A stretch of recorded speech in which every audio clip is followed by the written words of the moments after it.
Muse. It's me. And I'm in a really weird space right now. It's called your mind. That's right, Muse. I am in you right now. A little bit of a flip of the switch, as it were. How do you like it? Now you know how it feels. To have someone in your brain all the time tapping you on the shoulder to say, hey, I have an idea for you. Can you stand it? Look, Muse, there is something I want to talk to you about. And it has been brought to you by the pandemic. That's right, the freaking pandemic. It is magic. No, it's not. It's awful.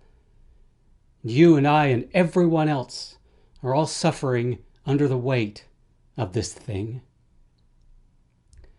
And it has brought to light a number of issues. But one of them actually is of import to moi and all of those like me. Now that so many people across the globe, and by so many I mean millions upon millions and even billions, actually billions is probably a better number to reflect the amount of people that are now sitting in their homes waiting patiently for this to pass. And as they are all sitting in their homes, what are they doing? Well, some of them are working. Some of them are fortunate enough to be able to work from home. Unfortunately, however, some of them are not. And some of them have lost their jobs, or their jobs are temporarily on furlough. So those people are sitting at home with nothing to do. So instead of twiddling their thumbs on the couch, they opt to do the thing that most everybody does when they have nothing to do. They turn on the television. They listen to music. They read a book. Or better yet, they create something. But the common thread of this is art. That's right, art.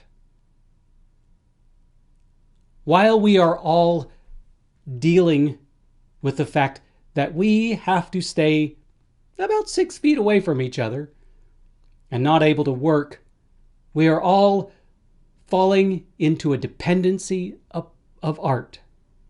We need art. But you see, the thing is this is nothing different than it always has been.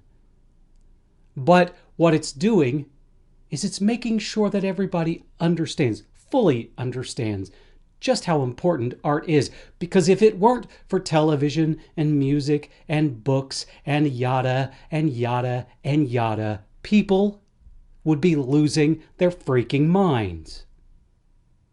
Imagine, if you will, Muse, that we were all forced to hang out in our homes with nothing but one another for company, or you're sitting alone with no one for company, and you didn't have art to help you through it. You didn't have television. You didn't have music. You didn't have books. You didn't have games. You didn't have all of these things that help you to make life a little bit more fulfilling. What would you do? You would lose your freaking mind. That's what you would do. You would, I don't know, start talking to rocks. Or better yet, you would befriend rocks. Those rocks would become your chums. And you would plan out an evening event, in the home, of course, with these rock chums. And you'd name them. And they would all have personalities. And then guess what? You've told stories with your rocks, and then you have turned them into art.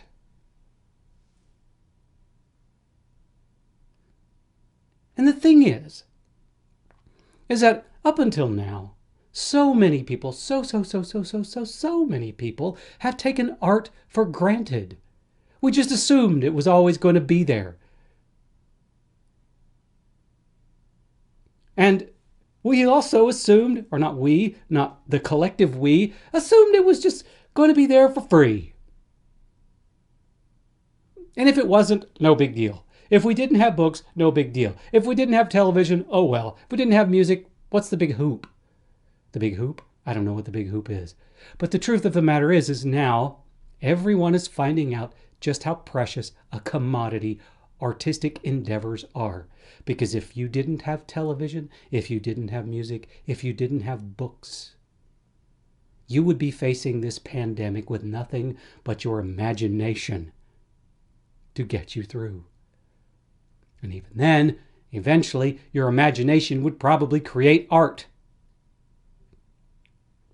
So when this whole thing is said and done, when everyone is once again able to go out of their homes and hug their neighbors and high-five their best buddies, I hope that everyone will remember what it was that helped them get through this.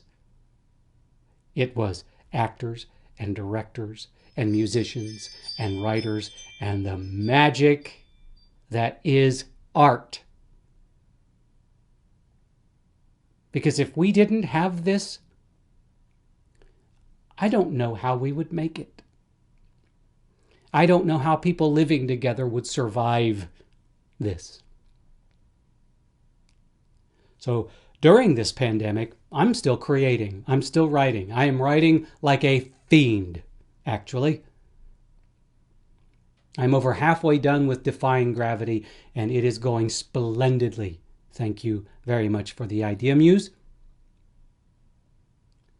And I hope, I really, really, really do hope, that when all is said and done, when this pandemic is over, and it will be over, we will get through this, all of us together. But I hope that when life returns to normal, that it does so with a much higher importance placed on art. Because the human soul and the human heart depends upon it. It really does.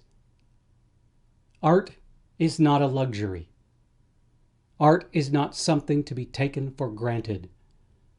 Art is not something to be shrugged off or ignored. Art is life. Art gives you hope.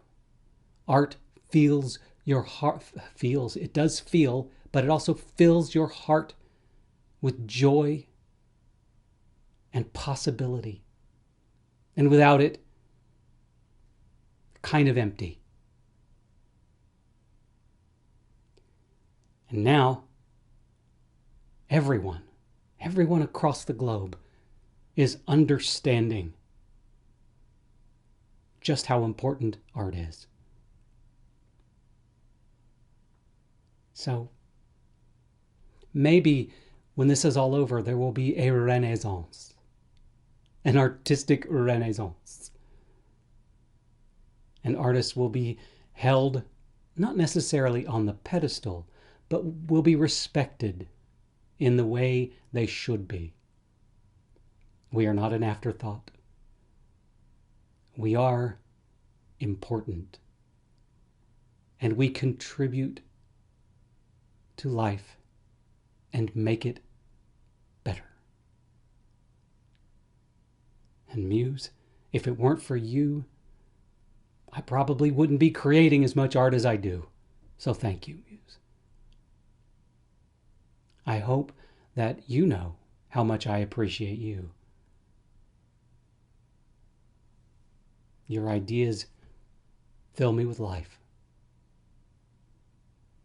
And they allow me to write the words that I write. And so, in my book, Muse, you are awesome.